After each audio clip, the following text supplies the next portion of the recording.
Hey guys, Jen George, and today I'm here with the co-founder, the founder and CEO of Car Next Door. Will, who the hell are you? I'm actually the co-founder. So you are co-founder, sorry. My other co-founder, well, there's two co-founders, other co-founders. So Dave Trumbull is our CTO, and he's been with us for since we started. And Chloe Iliff, she started. Well, she came on very, very early, but then after a year she had a baby. She came back for a year and then had another 2 babies, twins. So we're waiting to get her back again. I was about to say, how did you go from 1 to 2 suddenly? She went from 1 to 3, That's insane. Crazy. So it really knocked her out. Yeah, so how did you guys get started? So I had a mortgage broking business, and I had a team of 20 people. It was going really well. Mortgage broking, you make good money. But as I was getting older, I was sort of 28, I came to the realisation, that humans are really buggering up the planet fast, and that I want to play a big part in helping reduce us buggering up the planet, or helping us stop buggering up the planet. And the biggest way that we're stuffing the place up, I think, at the moment, there's lots of different ways we're stuffing it up, like, rubbish and pollution, but the biggest one is carbon emissions. And so basically I couldn't work out how mortgage broking was going to reduce carbon emissions. So went hunting around trying to work out a business that I thought was going to be a good business, but also dramatically reduce carbon emissions. So that's, I looked at importing solar panels. I looked at aquaponics, which I won't go into the details of. But I'd been a car share user, but thought it was a bit wasteful that you're walking past all these cars to rent a car. And so that's how we kind of got it all going. And what did day one look like? How did you test this out before you threw everything across the kitchen sink into it? It was a real hard one to test out. I often think, I'm a big fan of the lean startup. I've read that probably 4 or 5 times, and trying to work out what's the minimum that you can do to get going. So I guess what I did do is I surveyed anyone who listened to me about, would they list their car, and would they ever borrow a car? Well, I kind of knew that the demand was there on the borrower side because there was already established car sharing businesses. But what I didn't know is if people would actually rent out their car. And so I surveyed, wider group of friends on that. We got an early article in the Sydney Morning Herald that that asked the question, and apparently 30% of people said they would. So kind of showed that there was some rough demand to share out your car.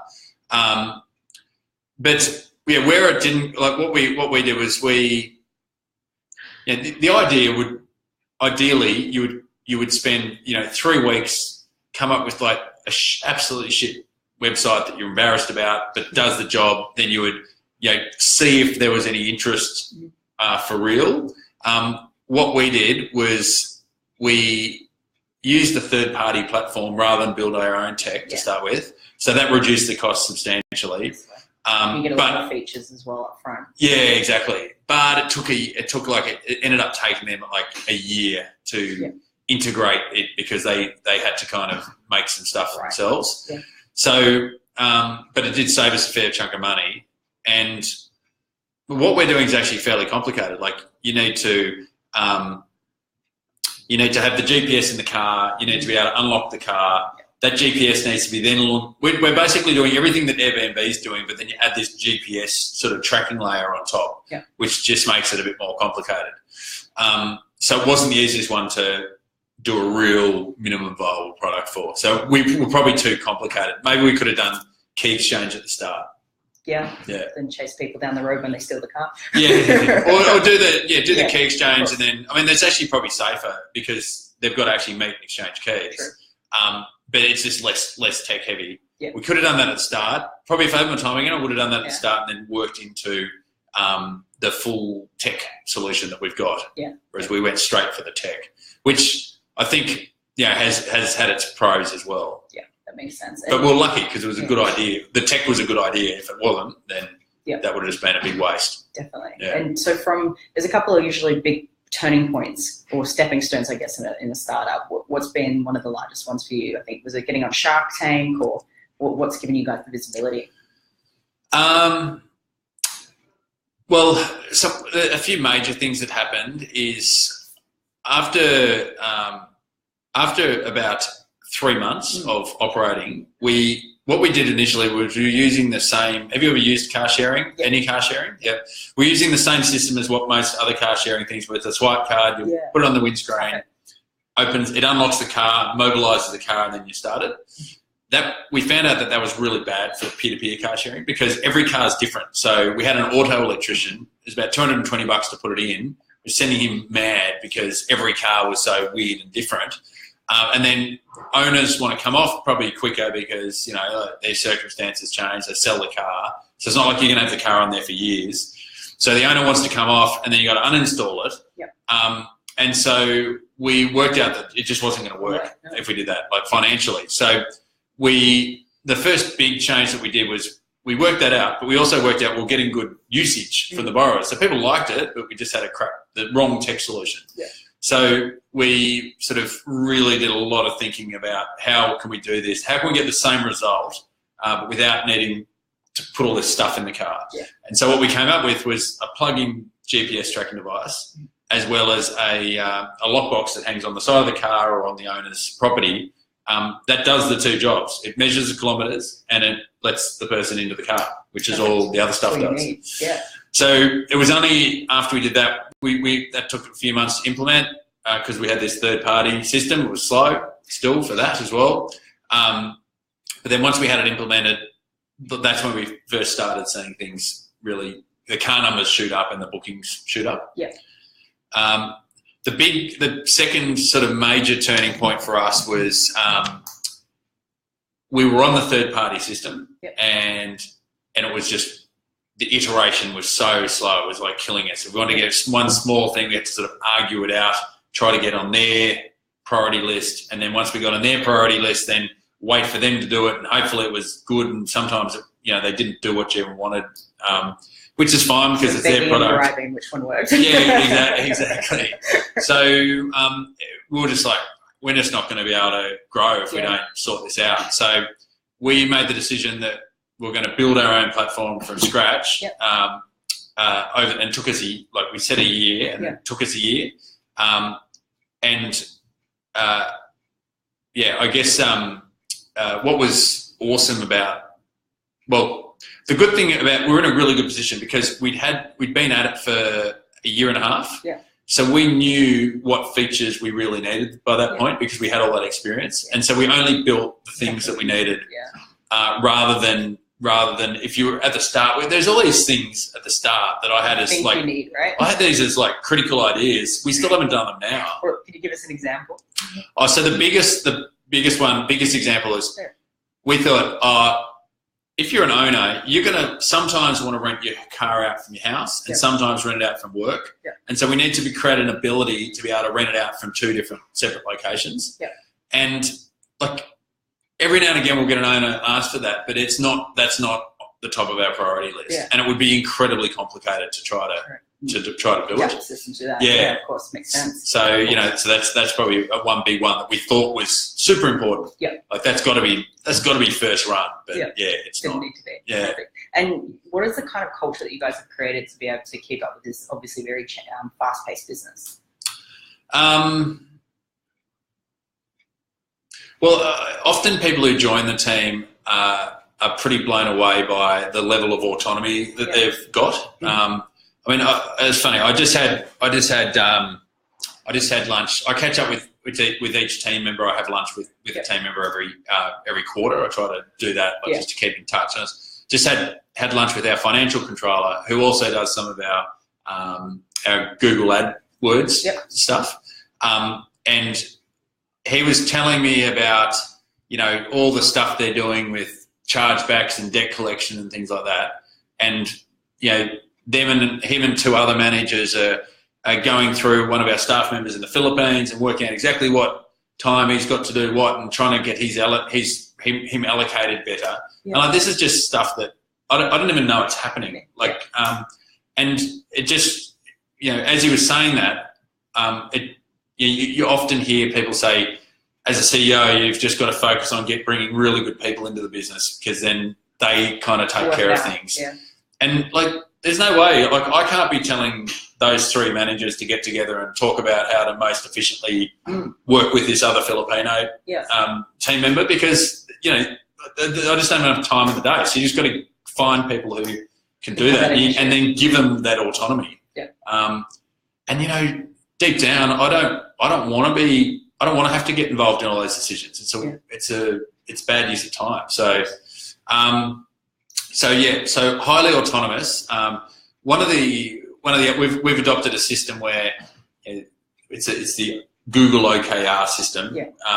But yeah, so as a company, we set the company's OKRs. That me and Dave set that, which will be the general direction, or the firm direction that we want to go in over the next quarter. Yeah. And then each division then gets together and, all right, what do we do in order to serve that? Then each person gets together and says, right, what do I need to do to best align with my company and the division OKRs? Yeah. And having a system like that means that, you know, firstly, I'm not making the decision about what this person's doing. They're making the decision, which is much more empowering to them. Of course, yeah. And then secondly, like, I haven't got the ability to make 1,000 decisions for 40 people now. But also, you're not an expert at, you know, whether it's digital marketing.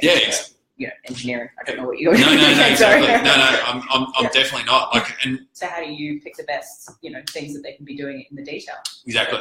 Yeah, I can't. So you've got to it's like all about letting that stuff go. And so I guess what I spend a fair chunk of my time doing is, you know, catching up with people and then trying to drill quite deep into one thing and see if I can get my head around it. And, you know, often you might find a few things that aren't quite happening right during that, but trying to be across everything is impossible. Yeah, definitely. And what's probably one of their major things, like the policy that we've got with the team, is we pay everyone really fairly, and we make sure that every 6 months we have a proper salary review process, which is quite early for a business like us to be doing that. We've done that for a long time, because we want to make sure that, well, I read a book talking about, it's called The Hard Thing About Hard Things. Yes. I don't know. And Yeah. And he's talking about, you know, if you've got to take control, you don't want everyone coming to you every time they want a pay rise. So if you set the times that you're going to discuss it, everyone knows that there's 2 times a year that gets discussed, and that's when that conversation's happening. Yeah. But also it lets us sort of make sure that we're paying people the right amount. Yeah. But then the second thing to that is we don't have any bonuses across the business. So the team are all on get equity as well, so that's a bonus of sorts, but that's just like linked to you being here. Yeah. We don't pay people. We don't say, all right, you get 40 cars on this month, we'll give you an extra, you know, $1,000. Like we're all in it together, and it's there's no individuality, performance-based stuff at all. Yeah, that makes sense. Otherwise you get into that bad cycle of constantly being like, if you turn up to work on time, we'll give you a bonus. Yeah, exactly. And it's very different. When I was my last business, the mortgage broking business, everything was completely opposite. Most of the team were on commission only. Wow. And so, but yeah, this feels a lot better if you're trying to. Completely, I can imagine. And so what does the team make up? Is it a strong focus on engineering or ops, or, you know, how does that all work? We've got a team of 14 in the Philippines now doing a lot of the customer service functions. We've got 5 customer service in Australia, largely handling the escalations. Yeah. We've got a sort of a car ops team. So we've got the customers, the borrowers, and then we've got getting the cars on and keeping the owners happy and all of those sort of things. Yeah. That's another 5 people. Marketing team of 4. A development and sort of product team of 8 at the moment. Okay. And so that's kind of the guts of it. Yeah. The big one that we're going to be pushing a lot on, we've realised that most of our bottlenecks now are through lack of developers. Yeah. So a big focus is going to be on getting more developers. And what are you hiring for, in case anyone's watching? Oh yeah. Well, we're Ruby built. And I get confused. I think we're using Ionic, the app thing that you make it once and it makes both the apps, Ionic. and I think we're Angular JS on the front side. There's something, yep. And so we're currently looking for full stack developers, front end developers, and back end developers at the moment. So we're looking for everything. Yeah. Perfect. So that should, if anyone's watching, get involved. That's cool. It is 5:30. Are you okay to keep going? Or? Yeah, no, the meeting that I was talking about has cancelled. Oh, perfect. So. Actually, lots of questions there. Yeah. Okay, so then with your, I guess, where you're heading in the future, what have you achieved to date in Australia, and then what are you looking to move towards? So we launched in 1st of January 2013, and we've now got about 1,400 cars, about 120,000 users. We've done about 130,000 trips. It's huge. We're turning over like the marketplace turnover now is $1 million a month. Right. So it's, and it's funny sort of stats. It's like, what we're about 5 years old now, and we turned over more in the last year than we turned over in the previous 4 years. It's that kind of stat. So there's that very fast growth, which is really exciting. Definitely. And how do you as a CEO make sure you can continue to support that growth? Because that's where generally the stuff-ups start happening. Yeah, well, I guess the major bits is like continuing to get really good people into the business, and then spending a good chunk of time trying to make sure that you've got the right ideas and the right new ideas, because we're still making. It's not like we're just sort of everything's going to stay exactly the same as how it is. We've still got to make changes. We've still got to adapt. We've still got to push in new directions. And so we've got to work out how, making the right decisions about the directions to push, try to make as few mistakes as possible, which is very, very difficult. But to keep experimenting at the same time, and then hire really good people, and then, have a good management system in place, like the OKRs, down to the personal level, so that everyone has a high level of autonomy and can keep pushing them, doing stuff themselves. Yeah, definitely. I think that's probably the main bits. I don't know, have you got any others? Oh, no, I think that's pretty good. Everyone approaches it so differently, right? So where are you guys trying to get to? Trying to stay in Australia, go international? It's what we've always said is that if we need to get Australia right first. So you can have a big business in Australia. You can. Yeah, you definitely can. We need to get Australia right first, because if we try to sort of expand too early, it just creates an extra whole bunch of complexity. But we're getting closer to that point where we are really starting to feel like we're getting things right. And what we've always said is that if there's an opportunity that presents itself overseas and there isn't the right player there at the time, that we can go for it. Do you think you're getting a lot of pressure just because it is, the Sydney startup scene is very much about, go international from day one and all, the glitz and glamour of San Fran? Have you ever had that along the way for yourselves? No, because, there's some of the venture capital businesses, that's some of their, if they're going to invest in you, you need to be international from day one. They've always, I've got to know them over the years, and I think we both agree that car next door is not an investment that they would make. Yeah. So, there is a really strong physical component in each different, even from state to state, there's different regulations and rules and everything.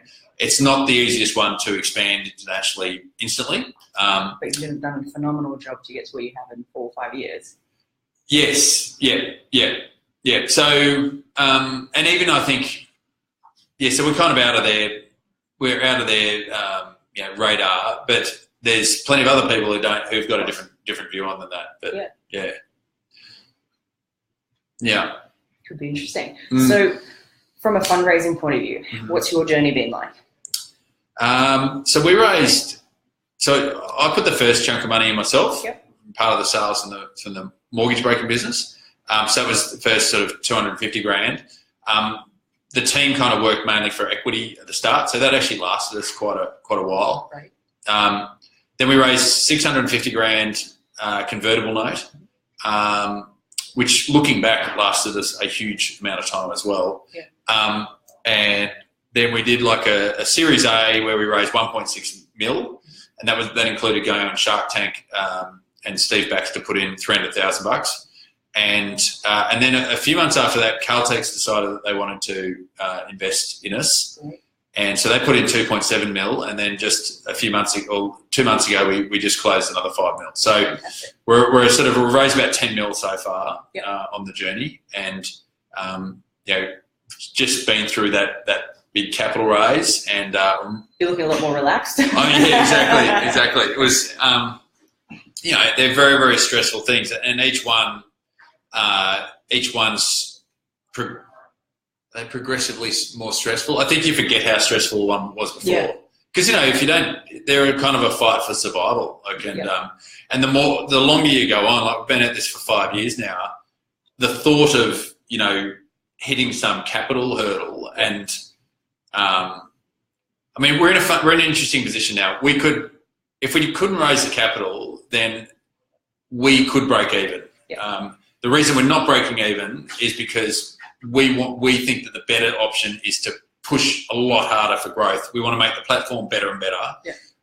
We know that we've got heaps of things that we know that we need to do to make it way better, which then makes more and more people want to join. And we kind of want to build out the market quicker. So we're better off spending another $5 million, building that quicker, building a better product quicker, because we're going to end up with a much more valuable thing at the end. And how do you go about, as a leader, picking the right partners to invest in the company? It's like dating. Yeah, I guess it is like dating in probably two senses. You got to pick people who you like the most out of a limited pool of You're people. Choosing your words very carefully. No, so it's not like we don't get to pick anyone. We don't, I can't. It's like the arranged marriage. But you get to pick one of 10. Yeah, I don't just to go and pick a supermodel and say, right, come and be my wife. It would be fantastic. Is but- anyone there? So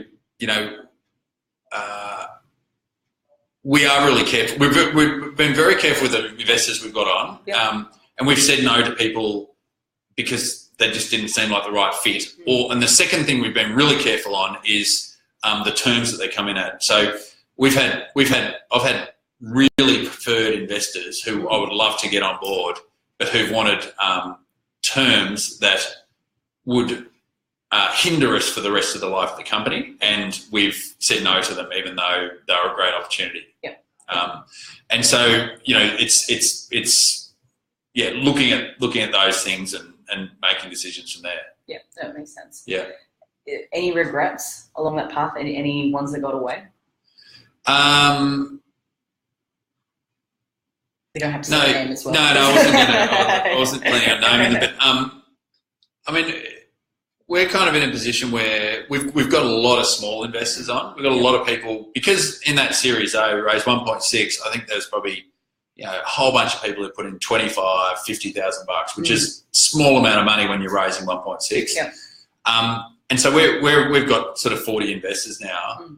It does potentially get a little bit unwieldy having 40 investors, but do you get calls from them all the time? No, I don't, and I'll come back to them. So one of the things, like, if I had my time again, would I try to get fewer investors? But if you back then, you've got to, if someone's keen to put money in and you like them, you need the cash. Like the cash is the most important thing, and then having a really good investor is who can help you is the second most important thing. But you need the cash first, because there's no company otherwise to discuss things with your investors. So now that you have pretty much won the Nobel Peace Prize for keeping all your investors happy, how do you manage so many people while running a business, right? It's actually really easy. And I know other founders who've also got a lot of investors who have the same thing. So you often hear people, if you get too many investors and you're going to have all these questions, all these interruptions. What I do is every month I'll send the investors a snapshot of basically we've got a bit of a dashboard. Yep. So I'll send them screenshots of the dashboard so that they're completely up to date with how the facts and figures going. Yep. I'll spend I'll only spend an hour a month taking the screenshots and then putting some of my commentary under each, and I send it to the investors. Yep. And I send it without fail, within the next 20 days after the end of each month. Yep. And they know that that's going to come. And because I do that, I don't get the questions and I don't get the anger. Yeah. I've actually I made a small investment on the other side, and the founder was just hopeless. Like you just would never hear from him unless you asked. And that's when you start getting problems. Yeah. So, and then once every quarter I'll do a much more detailed, here's the major projects we're doing, here's how we've gone on them, here's what we're planning on working on over the next quarter. Yep. But I actually find, and that might take me, 4 or 5 hours, but I actually find that very clarifying because... It's also for you as a leader. Exactly. Well, right? Yeah, it gets me to really think through things. And because I've got to present it to a group of investors, you do that extra deep thinking. Yep. Which you wouldn't have if you didn't have investors. No. You wouldn't do if you didn't have investors. Yeah. You don't think it's a priority. No. Yeah, exactly. Of course, every startup founder makes that mistake. So then what are the different tools? I mean, you use a dashboard, but what do you use to measure the company on how it's going? We've just integrated Mixpanel onto... So I need to get my head around that more, but the guys are using that for a range of things. You can do all your analytics through there, your funnel. Yeah, exactly. All that sort of stuff. Really start digging deep. We were talking before about we've actually built we know exactly where each customer has come from. Yep. And for example, with Google AdWords, we know down to not quite the specific phrase, but the very small group of phrases, which group of phrases works, and we link that to the customer. So we know exactly which... It's your attribution model. Exactly. And so we know that this term here, if someone clicks on that, they're very likely to spend a lot of money. And so we up the bid on that rather than just sort of, this is getting lots of clicks, so let's spend more on that. We don't know whether the clicks actually work. Revenue. Yeah, exactly. So getting to that next, so we've got sort of, that's a sort of separate thing that we're running through Excel, but that's incredibly important information. Yeah. That's probably the majority of it. It's a two-sided marketplace. Your unit economics are really critical. What's your advice to startups as they're getting started? What to look for at the beginning versus what you should be measuring moving forward? I've got a unit economics sort of model that the unit economics can be quite hard. This is getting quite technical, but usually with unit economics, you're saying, right, cost to acquire a customer is this, and this is how much I make out of a customer. The problem with a two-sided marketplace is what confused me for quite a few years was we've got two customers, we've got the owner and the borrower. Yep. And I only solved that by realising that the owner is not a customer, they are a supplier. Yeah. And so now what we do is we'll work out, right, the average owner, it costs us this much to market to them. Yeah. They then, average owner will have to leave their car for 170 bookings, and I've boiled that down to the cost of an owner is $2.20 a booking for us. That's to market them, install them, keep them on, then they come off. Yeah. And so we just boiled them down to a cost. This is just the unit economics. I don't see them as like that in general. Okay, Sarah or Betty. Exactly. You know who You're you special. So, and then the rest is pretty straightforward unit economic stuff. It's funny. I've had discussions with Tim Funga from Airtasker about this, and I did think unit economics were incredibly important. But the point he makes, which I think is really well made, is that with a two-sided marketplace, you've got the regular value of a customer or of a borrower is the fact that they're going to generate you some income in the future. So that's the usual. But the thing with the two-sided marketplace is every borrower and every owner is actually a node that is then going to tell other people about it. And so the more of them you get on now, the more referrals that they're going to bring earlier. Yeah, that's more just referrals, like word of mouth, getting the word of mouth going earlier. So you've got to factor that into their lifetime value as well. And so, how do you put a number on that? I know it becomes really hard to put a number on it. And so that's the second one. And then, sorry, that's the sort of the second value. And the third value that in a marketplace is that our marketplace is valued not only on the sum of its future income, but also by the size of the network. And so each extra person that you get on increases the size, actually increases the value of the marketplace because, you know, of the network effect. And if we own the marketplace, it's substantially more valuable than if we don't, even if we've got the same income on both things.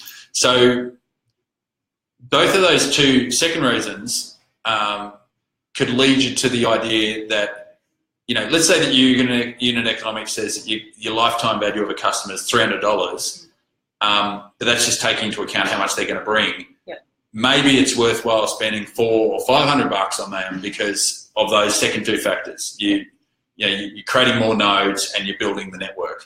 But then your unit economics don't work because you're spending $500 to make $300 according to that. Yes. So in the US model of the big VCs just pumping cash. Exactly. You're starting to see a term where, you know, the Ubers of the world are trying to turn around from losing $300 million a month to, a quarter, to hopefully getting a lot closer, because that would be heart attack in the Australian market. Yeah. What are your views on that and the change in the VC kind of mindset? Well, I mean, I can see, like, I really love the idea of running a profitable business. Really? Yeah. I'm like, it's weird. I know. And you know, my previous business, like, if I didn't make a profit, that's it. There was no investors. It's like you just had to run out of cash flow. Whereas like now I've been running Car Next Door, and we've never been profitable. And it's not even the plan. We're not even planning on we're raising money because we're going to keep reinvesting. We'll keep reinvesting because we're not making a profit. Like, so that's kind of like what we're planning on doing now. But I guess there's always this slight fear when you're not making a profit. You go, all your models can say, oh, no, we could be profitable, but until you actually do it, you don't know. Yeah. But we're not going to just test it out for the hell of it, because the only way for us to get profitable is probably to like get rid of a whole bunch of development resources, which, you know, we spend ages building up, and they're great people who are doing awesome things. We want to keep making the platform better. Yeah. So it's like always going to be a bit hypothetical, but you can kind of model out, all right, if we did this and this and this, then, you know, And so hiring the engineers or talent in general in Australia, have you found that you can attract better talent because we do have the beaches, the weather, the lifestyle, or are you finding it's just hard in general? Well, two bits to that. The first is that we recruit developers anywhere in Australia. Yep. And we even, you know, if the right person internationally comes across, we'll consider that as well. So one of our developers lives up near Brisbane. We've got two in Melbourne. Yep. You know, a few in Sydney, one in Adelaide. So we're all over the place. And the reason that we've done that is because it is just too hard to narrow yourself just to Sydney. Yep. The second thing is that we are like everyone tries to have a mission and a purpose, but, you know, like what our mission is we want to rid Australia of the one person, one car mentality. Like, and we want to take a shitload of carbon emissions out of the world. Yep. Now that's like, so our business is directly like serving a very high purpose. It's not like, oh, we're helping other people do this so that then they can do that. It's like we're directly doing that. And we found that really makes a big difference. You just find people are attracted to you who want to be doing stuff, doing good stuff whilst doing their work. And that's awesome. And so we've got a really good advantage with that. Like, it's certainly a lot easier for me to attract people to Car Next Door than it was to my mortgage broking business. Surprise. Yeah, exactly. So then you as a leader, then how do you keep, you know, evolving yourself and make sure you're learning and, you know, ahead of the curve so you can do the best by the business and the team? It's funny, like, I do think that, I have moments where I'm like, fuck, am I keeping up with all of this? Like, just because I was able to get Car Next Door off the ground, does that mean I'm the right person to be running a 45-person business? And I guess what I do personally is, what we do across the whole team is we've got these things called the 3-2-1. And it's a personal development thing that people in the team sign up for. And so it's you basically got to meet 3 people who are going to meet 3 people, read 2 books, and go to 1 event per quarter that are going to help take you to where you're wanting to be. So at the moment, I'm reading a book on how to be a CEO, like which just how to be a CEO. I think it's called Startup CEO, but it's more. I googled startup CEO book. And so that's one. So I thought I'll give it a read. So I'm constantly reading books, meeting with people. I've started getting I've started catching up with Tim Fung, who like every fortnight, and he's a step ahead of where we are, and so I can learn a lot from him and the decisions he's making. Just like one of a contact of ours is at McKinsey's, and so I'll speak to him about customer service and just constantly reaching out, trying to meet with people who are going to help. Yeah, and it's good to get people with the right skill sets for the right problem, right? Because there's no point having one person for everything, because you're limiting you to their experiences only as well. Exactly. Yeah. No, that's very true. And then trying to encourage the rest of the team to do that as well, because if they're growing, then they're growing into their positions as well. One of the things the Lean Startup talks about is, everyone in the team needs to kind of basically reapply for their job. Yes. Which we haven't formally done, but I kind of like that idea. It's like, are you still up to being the head of, development? Yep. You got the right skill set for that? Where the company's at as well. Yeah. It's one of the bigger challenges that startups get into is they're trying to hire for the problem that they have right now, not where they need to be. Yeah. Getting into that cycle of spinning around rather than moving forward. So sometimes you have to learn the hard way before you can step out of it, right? Yeah, exactly. Yeah. What's one of the biggest stuff-ups you've made? I've actually got one of these brains that doesn't... It blocks it out. Just sort of, like, I'm really bad at answering those questions, which I find embarrassing, because it's like, people could read into it that I don't even think I stuff up. Yeah. But I do. I know I've stuffed up plenty of times. Look, one quite funny one, and it's probably relevant for people who are starting something. My first business was the mortgage broking business, and I got online, got a company set up. Didn't speak to an accountant or anything like that. Set it up as a company, and then I was like 3 years into it, and went and saw an accountant, and he goes, "You really should have set this up as a family trust, because there's these tax benefits you get to it." So I ended up sort of having to convert or set up a family trust, and then over time do this whole complicated thing to legally sort of, basically had to start a new business in the family trust, and then start doing the business there and letting the other one sort of wear off over time. Yeah. And so I was like, right, got to do it as a family trust. And then so I started Car Next Door, and I was just like hell bent, got to set it up as a family trust. A unit trust we set it up as, because of these tax benefits, which only kick in once the business up to a $5 million business anyway.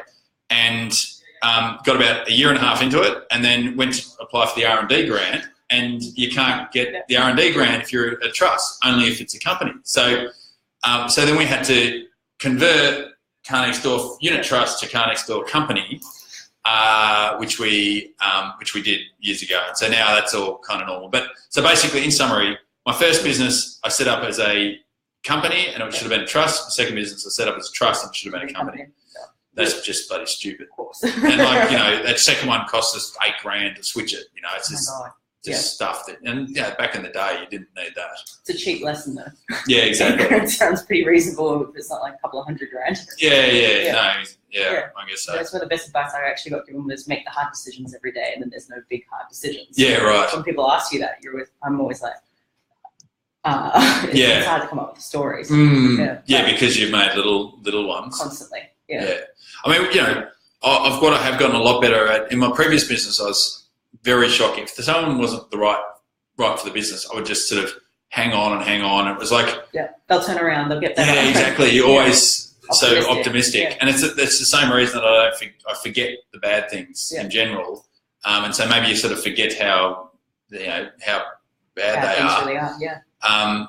But now I'm just a lot more like, we're very, very careful about getting the right people in the first place. So I can come back to a recruitment process if you want, but we're careful about that. And then if someone isn't right, I can see my managers having the same issues. They're like, oh no, but we can do this and we can work with it. It's like, if someone's not right, it's just best for everyone that they step away and sort of, get things moving as quickly as possible. Definitely. Yeah. And it's almost like a slow motion car crash. You're watching it, you're like, no. And it just hinders you. You're kind of stuck. You just can't. It's like having a bloody, a tumor in that area that's just like holding everything back. You can't move forward in that area.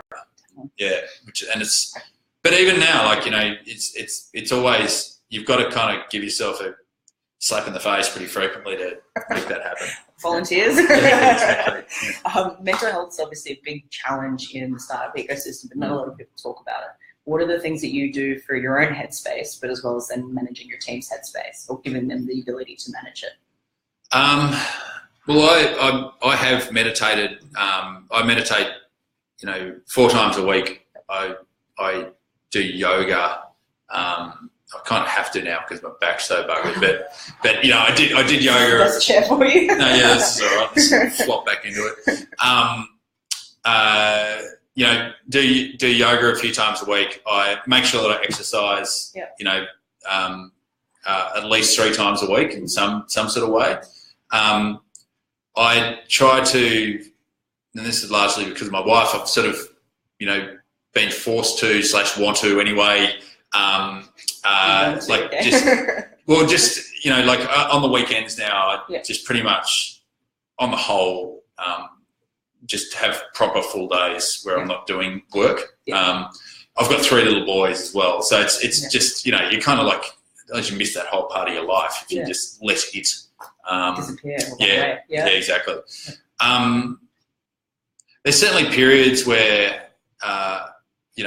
even pretty recently where you just go through you get in a bit of a funk. Like even just after we raised this capital, only like last month, we had went through a really tough, it got really busy and our customer service wasn't keeping up, and that really knocks me around mentally. And I was feeling very unhappy, and I guess, what the meditation gives you, and what I've probably learned over the years is you've just got to look back from these things from a distance rather than, if you let it be, everything's here now, you're right in it, you've got no perspective. So just the ability to step back and you look at it from the bigger picture and you say, right, is this really, are we going to die because of this? No, are we all is this saying we're going to be able to work our way through? Just because you've got a few angry people right now, does that mean the whole business is buggered? Which is the kind of talk that goes through your head. But if you can give yourself that space to step back and be able to see it from a distance, it makes, you realise, no, this is a short-term thing. We can take active steps to fix it. You can always send them flowers as well. Yeah, exactly. So that's kind of what I do personally. Like I know that, certain team members at times have issues. Like everyone handles things in different ways. People, it's like, I don't know if you're married, but, my wife won't take advice from me on pretty much anything. Like the people you're closest to typically often don't take advice. If I say to them, you should meditate, you should do yoga, you should do this, that. I don't know if that's really gonna help. But if you encourage them to read books that other people have written or meet with people that, it's that kind of, hopefully it goes into the 3, 2, 1s I talked about. Sounds like parenting. Yeah, exactly. Fair enough. I ask everybody this question. If you could have a superpower, what would it be and why? Well, I already have a superpower, and it is. I don't know if there's a song called "Very Mild Superpowers." I don't know. It's not some comedy thing, but my very mild superpower is that I can cut a loaf of bread like just super straight, okay, like just. That is a superpower. Yeah, I'll give you that. Because it's not easy. It's not easy. So I end up cutting most people's bread when I go to their place. So if anyone needs some bread cut, you know who to hit up. I can sort that out for you. Great. That is definitely a unique one. We haven't heard that one yet. So what is a superpower? If I could have one, what would it be and why? What would it be? I would love to be able to only, this sounds midway between like cliche and obvious or something like that, but it's so easy to get dragged back into the detail and lose sight of the real important things that you're doing. Yeah.